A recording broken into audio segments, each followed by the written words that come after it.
DZRD Sunshine Radio Report! Pamumuno ni Senator Lacson sa Blue Ribbon Committee.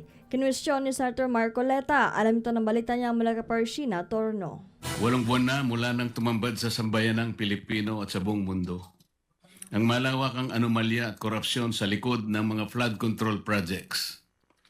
Pagkatapos ng 8 buwan, natukoy na ba kung sino ang mga walang hiya?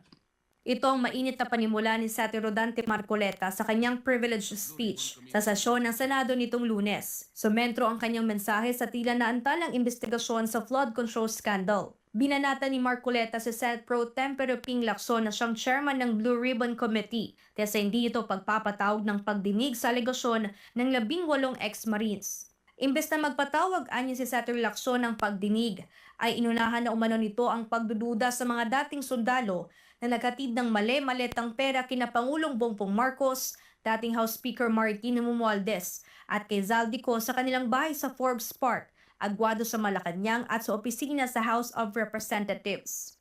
Pero ano po ang ginawa ng chairman ng BRC? Sa halip na iharap sa taong bayan at diretsahang tanungin sa kanilang mga pahayag, kahagad na pinag-alinlanganan ang kanilang kredibilidad. Bago pa man masuri ang kanilang salaysay sa harap ng Senado, tila nabuo na ang isang konklusyon sa mismong chairman na dapat sana ay siyang magsiyasat nito. Ipinagkibit-balikat na lamang ang kanilang mga salaysay nang hindi man lang binigyan ng oportunidad na sumagot sa mga konklusyon at teorya. Kung ang kanilang mga pahayag ay hindi kapanipaniwala, lalong nararapat na sila'y paharapin sa isang formal at pagdinig upang doon mismo masubok ang kanilang inihayag. Iginit pa ni Marcoleta sa kanyang privilege speech na kung chairman lang ba ang may karapatan na magdesisyon sa mga ipatatawag na testigo gayong 20 ang miyembro ng komite. Ano bang patunay pa ang dapat nilang ilabas para lamang sila'y inyong umpisahang pakinggan? O baka gusto nilang ang maliit pa ang magsalita? Hindi raw kapanipaniwala. Sila nga ang inutusang magdala ng pera, Ginoong Pangulo. Kaya ang tanong, ano bang kinakatakutan ng chairman?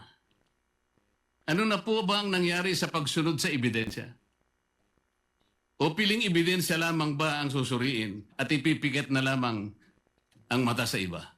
Kunasyon din ni Marcoleta ang tila paghalang ng komite na mailabas ang katotohanan para sa interesanan ng mga Pilipino. Tanong ni Senator Marcoleta kung may pinagtatakman ba ang chairman ng komite na mga politiko o personalidad kung kaya't may agam-agam ito na magsagawa ng investigasyon.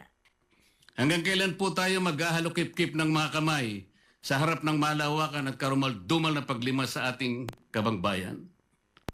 Hanggang kailan po maghihintay sa wala ang taong bayan na mistulang ninakawan sa tanghaling tapat? Hanggang kailan ang mistulang pagbubulag-bulagan, Ginoong Pangulo?